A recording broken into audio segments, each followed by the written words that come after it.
నేను మెదక్ ఎస్పీగా ఛార్జ్ తీసుకున్నాను. ఛార్జ్ తీసుకోగానే మా సిబ్బంది all SIs, inspector and CIs and DSPs తోటి మీటింగ్ పెట్టడం జరిగింది. మెదక్ జిల్లాలో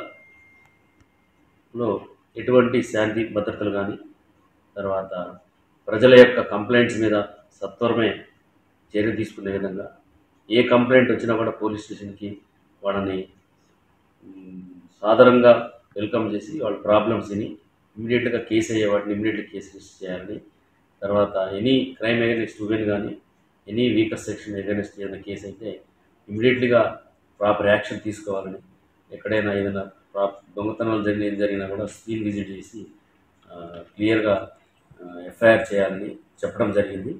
తర్వాత ఇటీవల మెదక్లో జరిగిన సంఘటనలు కూడా దృష్టిలో పెట్టుకొని అట్లాంటి ముందు జరగకుండా ఉండటం కోసం ఏమేమి చేయాలో అన్నీ కూడా వాళ్ళకి క్లియర్గా నేను చెప్పడం జరిగింది. ప్రజలందరికీ ఒకటే విజ్ఞప్తి, ఏ పోలీస్ డిపార్ట్మెంట్కి సంబంధించి ఏ సమస్య ఉన్నా కూడా మీకు ఎటువంటి ప్రాబ్లం ఉన్నా కూడా ఇమీడియట్గా ఎనీ టైం అప్రోచ్ కావచ్చు.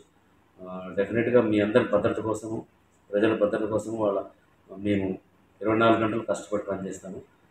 ప్రజలందరూ గమనించి పోలీస్ డిపార్ట్మెంట్కి తోడ్పాటు ఇస్తూ ఈ ప్రజల మంచి శాంతియుతంగా ఉండాలని కోరుతున్నాను.